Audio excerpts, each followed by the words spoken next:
Open your book to page 471. So today's lesson is on adding and subtracting square roots. So let's go over example 1. So in order to add or subtract square roots, you need to have a like terms. So example 1 are the examples of like terms. So when you have like a 3 square root of 5, 2 square root of 5, negative 7 square root of 5. So all these have square root of 5. So these are like terms. So let's go to B. Here's another example of like terms. So again, you have square root of x, square root of x, square root of x, right? So these are like terms. So if you have like terms, then you can add or subtract.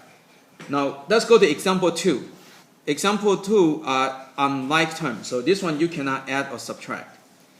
So example 2a, you have 2 square root of 15, negative 6 of square root of 11. See, they are different. So these are unlike terms. And you got a square root of 17. So all these are different. And all these are the like terms. So you got to know if they're like terms or unlike terms. So let's go to B. You got 5 square root of y, 3 square root of x, negative 4 square root of 13. So again, these are unlike terms. So you cannot add or subtract these terms over here. These are like terms, so you can add or subtract. So now let's go to example 3 of how to add or subtract.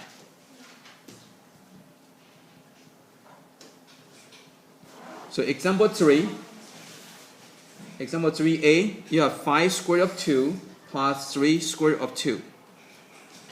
So you got, again, treat this is like a label, right? So you got 5 of these and plus 3 of these, so this is equal to 8, right? 8 square root of 2. So think about like 5 apples plus 3 apples, you get 8 apples, right? Okay, don't make into like 5, don't multiply these, okay? So you can treat this like a variable or labels. So you can very simple, very straightforward. Okay. Let's go to B. You have 6 square root of 3 minus 4 square root of 3. So 6 square root of 3 minus 4 square root of 3, you're going to get 2 square root of 3. Right? 6 minus 4 give you 2. Okay? Again, think of it as 6 apples minus 4 apples give you 2 apples. Right? Okay. Let's go to C. You have 7 square root of x minus 3 square root of x. So again, 7 minus 3 will give you 4. So it'll be 4 square root of x. Okay, again, it's very simple. Now let's go to D. Now when you have fraction, you're going to write it in a fractional form. So you got 3 square root of 5 over 2 plus square root of 5 over 2. So when you have fraction, you check, do you have common denominator? Yes, right? So you're fine. If you don't have a common denominator, which we're going to do it later on, then you have to make into common denominator, which we did in the previous chapter. Okay, so common denominator, so that's fine. So now you're going to go and add the top. So you got 3 square root of 5 plus 1 square root of 5 will give you 4 square root of 5. Then after that, you got 4 and 2. This one you can reduce, you can simplify. So you divide by 2.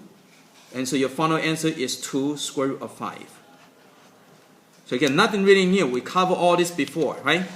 Okay, let's go to example 4.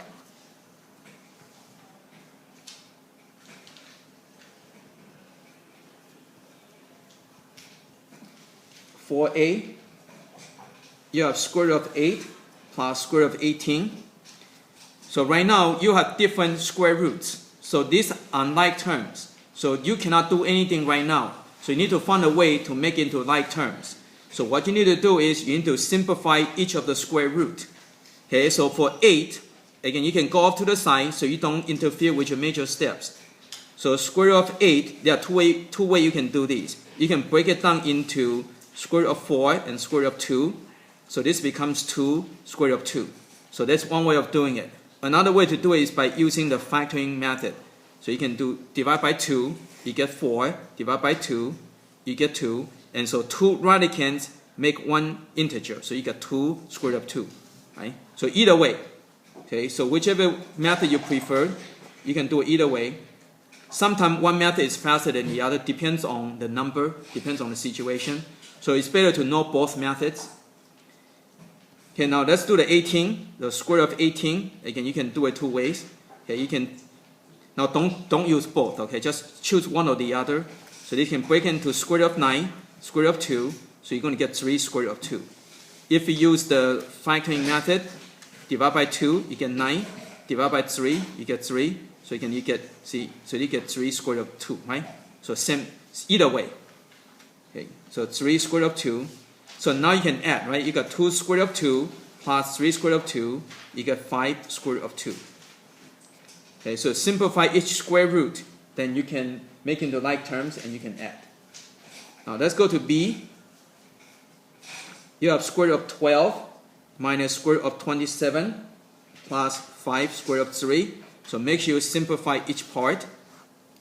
So square root of 12, and you can go and separate into square root of 4 and square root of 3. This one you can separate into square root of 9 and square root of 3.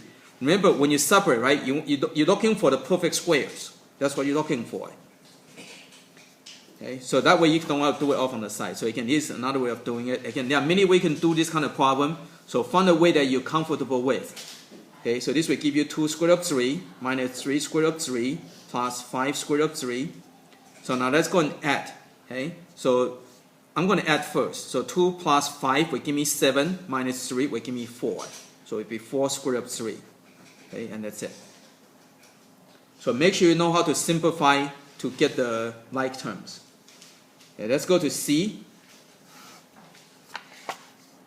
You have square root of 20 minus 2 square root of 45 minus square root of 15. So this one I can take out the square root of 4, right, to make into a perfect square. This one I can separate into square root of 9 and square root of 5. Right, again, perfect square. This one, you cannot do anything with a perfect square. There's no perfect square, so you just leave it alone. Okay? If there's no perfect square, it means you cannot simplify. So this will give me 2 square root of 5. Now this is going to give me a 3, and times by 2, this will give me a 6. Right? Right? Square root of 9 is 3, times 2, give me a 6. Okay, so now you got 3 terms. Now notice this is different, right? This is different from the other, so you cannot do anything. So you can combine these two over here. So this will give me negative 4 square root of 5 minus square root of 15, and that's it. So again, you cannot do anything with these. These are different, so leave them alone. Okay, let's go to example 4D.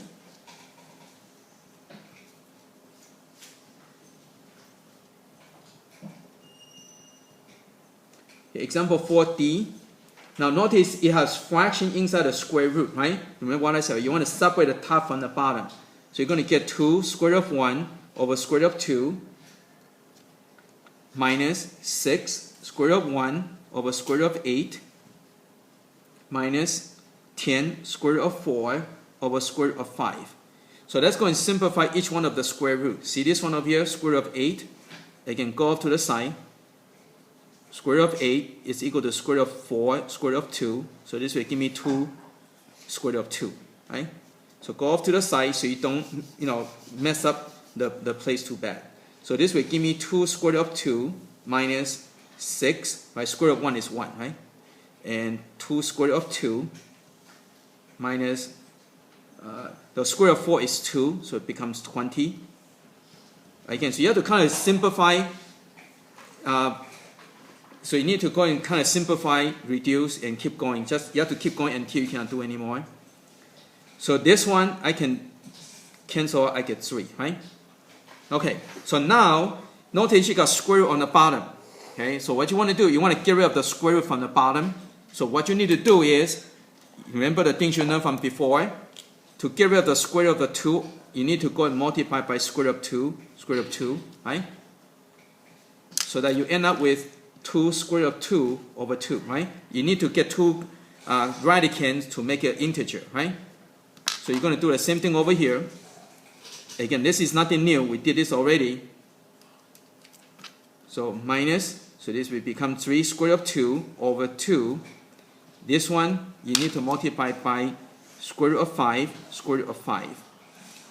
So this will give me 20 square root of 5 over 5. the next step is we can reduce, right? Again, you cannot simplify, reduce as you go. So you have to keep doing that. So 1 and 4. Okay, so now let's go and start to subtract. Okay? Notice these are common denominators, so you can subtract, right? So 2 minus 3 will give me negative 1. So it will be negative square root of 2 over 2. Okay, so from this 2. So this 2 you can combine. This one is different, so you cannot do anything. So minus 4 square root of 5. And then check, can you do any more? No, right? That's as far as you can go, and that's it. Okay, so you have to simplify, cancel, keep going until you're done. Okay, now let's go to example 5. Example 5, you have negative 4 plus square root of 20 over 6. Okay, when you have this kind of situation, easiest way to do is just go and separate, undo the terms. So separate the terms. So make into negative 4 over 6 plus square root of 20 over 6. See over here, when we have common denominator, we bring it together to do this, right? But over here, when it's like this, right? Let's go and separate. So you can reduce each one easier, okay?